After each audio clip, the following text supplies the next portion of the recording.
Nestled in New York's Adirondack Mountains, Pine Lake is an ancient place. Older than the camps and roads and stories people tell for fun. Long before settlers vanished there, Native Americans warned that something lived in those woods. Something small, violent, patient, and intelligent. Most people treat folklore as stories meant to scare kids around campfires until one night murders make-believe and leaves you face to face with the truth that you never get to choose which legends are real. This past September, we spent a few nights at my sister-in-law's camp in New York on Pine Lake.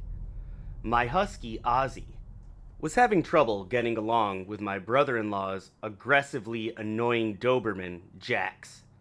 Around 1 a.m., Jax got loose and went after my dog. My son Clay was the first one outside, and he broke up the dogfight with the kind of courage that looks noble until you realize it can get you killed. Jax nipped Clay's hand and drew blood. My brother-in-law, Brett, was half drunk and moved like the night was someone else's responsibility. Clay is 10 and autistic, and when he cares about something, it isn't casual. It's total. You don't mess with his dog. He hammered his uncle to sobriety with the F word like 16 times in 1 second. So we decided to let things cool off. We took Ozzy on a quick walk to let the adrenaline bleed out and let the night feel normal again. Ozzy led the way, leash loose in my hand, nails clicking softly against the dirt path. Clay held the flashlight and cut a thin tunnel through the darkness, picking out roots, stones, and the occasional glint of water through the trees. Everything looked calm, almost staged, like the lake had practiced being harmless. Then the loons started calling. The sound drifted across the water in long, wavering cries that folded into each other and spread through the woods, echoing in places where the lake shouldn't have been able to reach. It was beautiful in the way loneliness can be, and Clay slowed down, listening, head tilted, as if the night had leaned close to whisper something meant only for him. Sounds were important to him. They could either distract him, scare him, or make him extremely happy. He smiled and pulled out the new phone he'd just gotten for his birthday. Ozzy paced restlessly when Clay pressed record, arm raised, capturing what I still believed were loons. Then Ozzy stopped dead. His body went ridges, hackles lifting, a low sound vibrating out of his chest that I felt more than heard.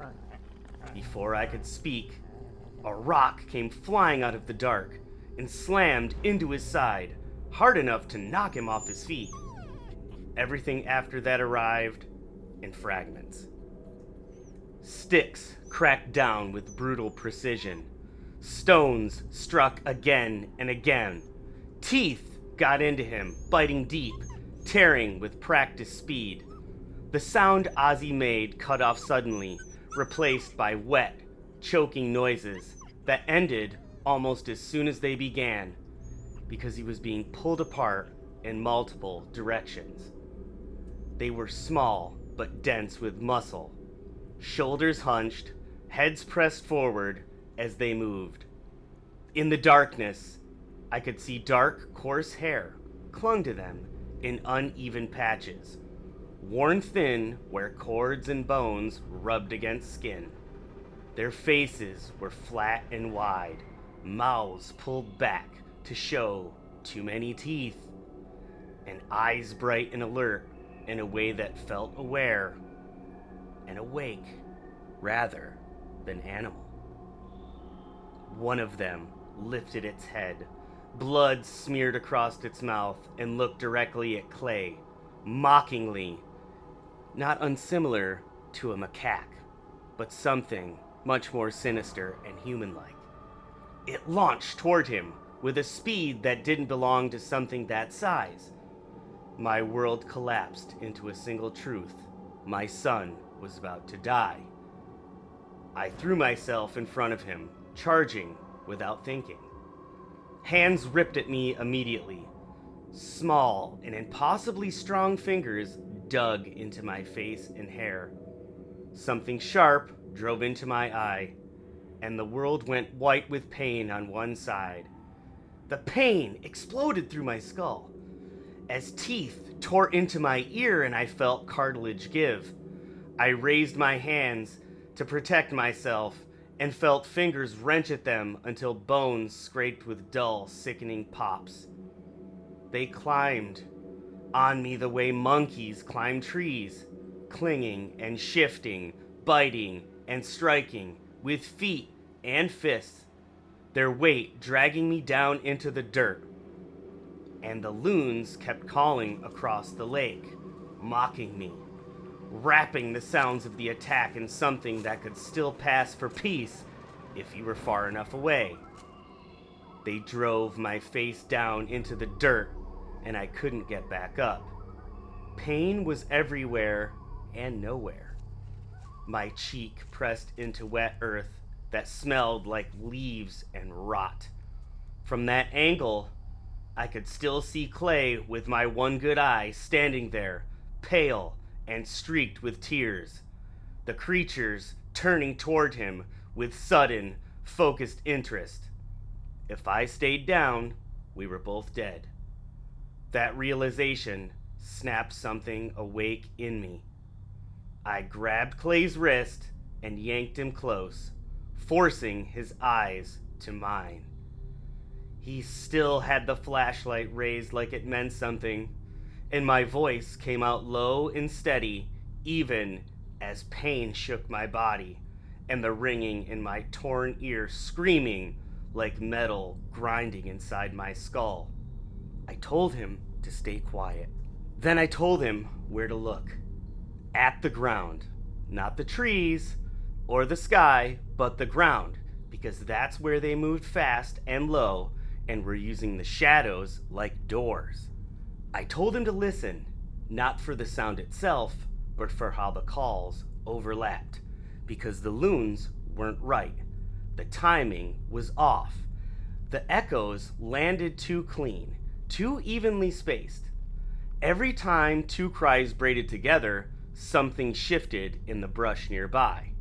Clay caught it immediately, his breathing slowing as his fear narrowed into focus, his mind locking onto the pattern.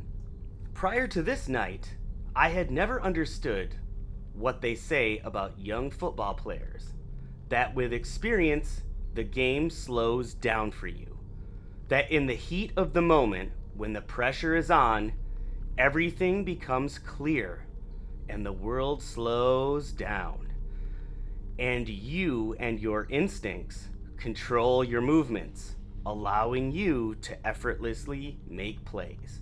And this is how I felt at that moment.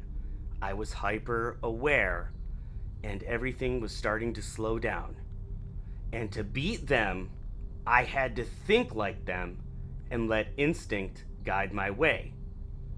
As twigs snapped and branches shifted around me, I heard stones click together. They were closing in again. I told Clay the truth because there was nothing left to shield him from it. They wanted him quiet and manageable. If he tried to hide, they would hunt him. If he froze, they would finish it. He had to make noise. He had to ruin their rhythm, their communication, their strategy. I told him to throw stones and sticks into the woods, anywhere but straight at them. Clay bent down and hurled a rock into the trees. The pack reacted instantly. Shapes sprinted through the flashlight's reach, heads snapping toward the impact. chirping and screaming, their coordination cracking for a moment. Clay threw again, then again and again. Noise spilled sideways through the dark, and their focus followed it like a reflex. One of them shrieked, sharp and furious, and another answered with rapid chattering that sounded like command. Then one rushed him.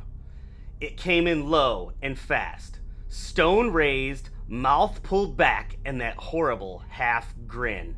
Clay screamed, not words, just sound, and it was sharp and cracking as it tore out of him, and he stumbled backwards. I shouted his name, and he froze for a half second too long. Then he screamed again, and the sound came out wrong. It started like a loon and broke apart mid-breath, one cry crashing into the next before the first one had finished. Ooh-ah! Ooh-ah-ah! The beast stopped. Clay knew this sound wasn't right. The pitch dropped and cut off too soon, like his throat couldn't decide what it was trying to be. As the creature hesitated, Clay did it again. Ooh-ah! Ooh-ah! Two cries stacked on top of each other, the second barging in before the first had finished. They collided in the air and fell apart, the rhythm wrong, the spacing broken.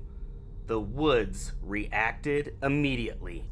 The creature that tried to rush him scuttled back, and shapes stopped short. Heads snapped toward him. The system they were using to move together shuddered. A rock flew past Clay's head and shattered against a tree. He threw one back without aiming, then another and another, noise spilling everywhere. The creatures backed up. He backed toward me and tripped, the flashlight slipping from his hand and smashing against a rock. The beam fractured, light spun and sputtered across the ground as the cracked flashlight rolled, bright slices cutting through the trees. Shadows leapt and collapsed. Bodies seemed to move where nothing stood. The creatures recoiled, hissing and chattering at the light, their attention splitting between broken light and corrupted sound. Clay kept screaming, ooh-ah, ooh-ah, stacking the calls and ruining them until his voice broke, and even then he kept going, because stopping it felt worse. As the sky began to pale and the dark thinned before dawn, the creatures started to withdraw in stages, irritated and watchful, eyes never leaving us as they slipped further back into the trees. Clay came back to me, wrapped his arms around my shoulders. His hands were slick with blood. His whole body shook as he hauled me up inch by inch. I leaned into him because pride had no place left, and I knew if we were going to survive, it was going to be together. I could see the lake now, through the trees, black and misted. I told him where we were going, the dock, the water, and we needed to go fast. The clearing opened up, and the morning mist hung low over the water.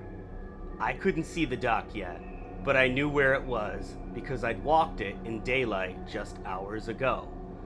I felt the boards shift, I smelled the rot and lake water baked into the wood. It all hit me hard, and I told Clay not to stop, not to look back, and the second he felt boards under his toes, he had to go into the canoe and push off. The loons cried again, too close, and the creatures moved with the sound.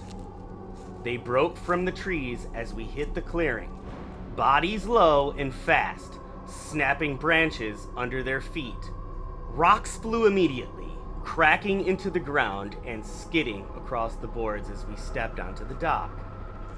I went down hard, my bad side slamming into the planks as something small and heavy landed on my back. Its breath blasted hot and foul against my neck. Fingers clawed for my face. Clay turned and drove his foot into its chest. It skidded backward across the dock and over the edge into the lake with a sharp, hollow splash. Silence followed. As Clay helped me up, the shoreline exploded with shrieks and chattering. Stones rained down on us harder now. Another creature leapt onto the dock behind us, hands grasping at the canoe's edge as Clay shoved me forward into it. The canoe slammed loose as I fell in. Clay jumped in behind me, untied the rope, grabbed an oar, and shoved us away. We drifted, and then the mist moved and something lunged out of it. The creature hit the canoe's side, and Clay lost the oar. It stood there balanced on finger-like toes, macaque face, clear now, grinning psychopathically, screaming in a raw display of dominance. Clay grabbed the other oar. I screamed with everything I had left to buy Clay the distraction he needed. And he took advantage of that distraction, and Clay swung. The oar cracked into it with a dry snap, and its body folded wrong as it tumbled backward into the lake, disappearing without a sound big enough to mark it. Clay took the one oar and paddled hard, brutal and uneven. The dock pulled away inch by inch as rocks struck the canoe's sides. The creatures lined the shore, eyes bright, bodies tense. They didn't follow, they watched, they screamed, and the loons called once more, distant now, as the sky brightened. The shore receded into shadow, then shape, then nothing at all but mist. Clay didn't stop rowing until his arms gave out. He cried, and I crawled to him and held him as the canoe drifted, both of us shaking. And I can't put into words what it means to almost watch your son die, and to use every bit of strength that you have left to try and save him. As we held each other, the state police found us near Pine Lake Beach and hauled us ashore where my wife and family awaited. As paramedics worked on me, I stared out at the lake and thought about how, in a few hours, kids would be swimming there like nothing lived near the water, and like nothing watched them from the trees. The woods were still. My eye and my ear were bandaged. My one good ear felt amplified, picking up beetles, frogs, and birds, waking up as if the night had no memory. As the sun climbed over Pine Lake, lazy and bright, a sound cut through the morning chorus. It came from the pines.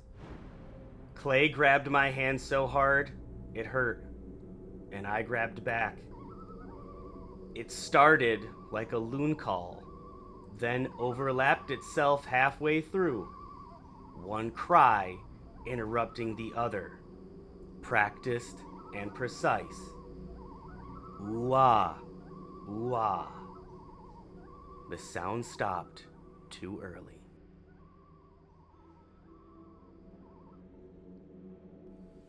In December 2024, two experienced outdoorsmen vanished in a forest known for Bigfoot sightings. Officials say it was exposure, but what if that's not the whole story? Two men embarked on an expedition deep into Washington State's sprawling wilderness. They weren't looking for elk or birds or bears. They were on an adventure in pursuit of one of North America's oldest and most enduring mysteries, Sasquatch.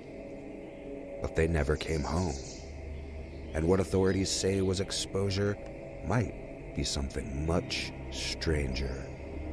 Skamina County search and rescue crews found the two men's bodies after a grueling 3-day operation in the forest's rugged terrain. Freezing rain, snow, thick underbrush.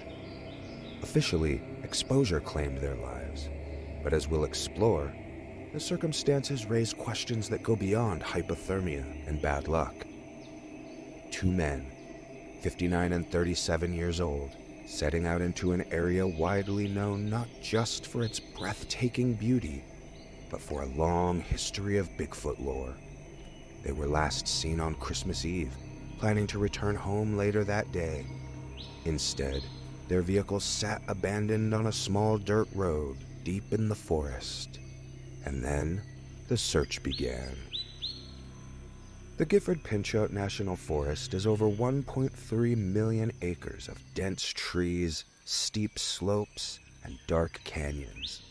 An ecosystem that doesn't easily give up its secrets, or its dead. It's also a region with a surprisingly robust history of Bigfoot sightings and curious footprint casts, including the controversial Skookum cast discovered near Mount Adams. Tracks, wood knocks, and strange vocalizations have all been reported throughout the years from hunters, hikers, and local indigenous communities. Whether myth or misidentification, this is terrain that has long been fertile ground for belief in the legendary Bigfoot.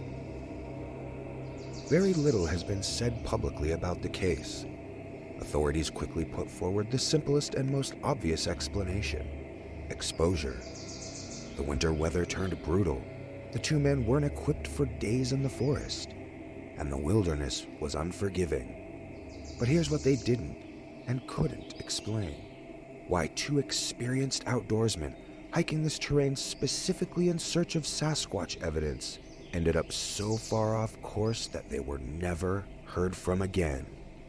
At least, not until it was too late. No signs of a camp, no clear footprints leading away from where their bodies were found. No signs of a struggle or of a predator attack. Just silence. Every cryptid believer knows that proving anything about Sasquatch is nearly impossible. Bodies have never been found. Not one. No skeletal remains, no carcasses, only tracks, sightings, and lore. This very absence of physical remains has led some researchers to propose a radical idea. What if Sasquatch isn't a terrestrial creature after all, but something paraphysical, something that slips between dimensions, not truly bound by physical laws that govern bears, wolves, and humans? Imagine a being that exists partly beyond our sensory or scientific detection, capable of manifesting briefly in our sightlines, leaving behind fleeting evidence and vanishing without a trace. This theory draws on patterns observed in other unexplained phenomena, in which witnesses describe entities that evade physical capture or forensic detection. In many indigenous traditions, there are stories of beings that walk between worlds, appearing and disappearing according to their own logic, not ours. Many Salish peoples, whose traditional lands extended across Washington, Oregon, and British Columbia, tell stories of a Saskets, a large forest being distinct from both humans and animals. The Lumi Nation of Northwest Washington has stories of a hairy giant called Semkoes that lives in the woods and can interact with people. Some stories say it's a guardian of the land, a being that carries people off if they disrespect the forest. What if Sasquatch is such a being? Not a missing primate, not a misidentified bear, but something that can interact, can be witnessed, but not tangibly captured. Now consider this. Two men disappear without a trace in a place steeped in Sasquatch lore.